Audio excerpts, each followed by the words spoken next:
So we already have extracted the date, month and year from the date column.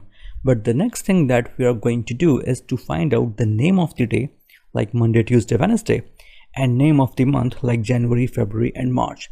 Just to make our analysis easier at the later stage, we need to find that out. So what I need to do is that equals text. So this is basically Excel formula of text. And now first of all, I will write text. I will press the tab key to make sure my formula is open now. And I have to give two arguments to this formula. The first one is value. And for that, what I will do is that I will go to the cell where the date is mentioned and I will press comma now. And now in the format text, I will open the brackets, inverted commas here, and I will write D 4 times. So basically D is for the day. So I will write it 4 times and I will press Control Enter now, or you can close the brackets as you like. I will go for Control Enter. And here we have the name of the day for 2018 January, 1st of January 2018, and that was Monday. By the way, I have already checked that it is correct. So I will now, what I will do is that I will just copy this formula from here. I will go down. How do we go down? We come here on in any column where the data is already filled, and I will press Control down, come here and Control Shift up.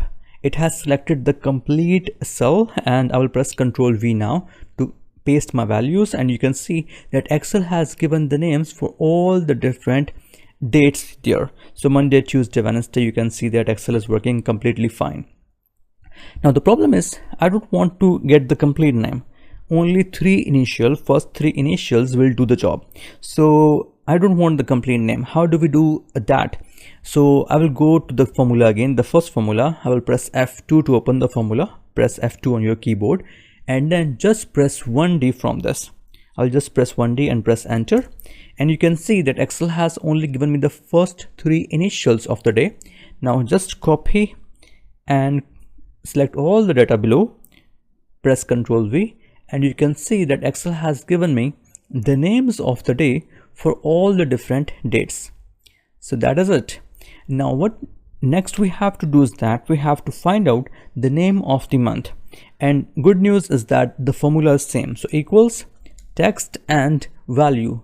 The same way we will select the date here and then press comma, and on the format, open the inverted commas, press M 4 times, and then close the inverted commas, and now press Control Enter, and you can see you have the name of the month.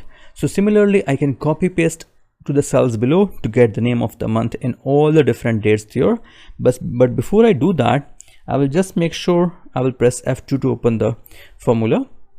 I will just make sure I only select M. I only write M 3 times just to get the first three initials. And here we have the January in short. So go down, select all the data, Control V to paste, and here you have months in all the different cells there. So this way we have extracted the name of the month in all the different dates. That was easy, right? So in the next lecture we are going to get some other exciting stuff from dates. So let's keep rolling.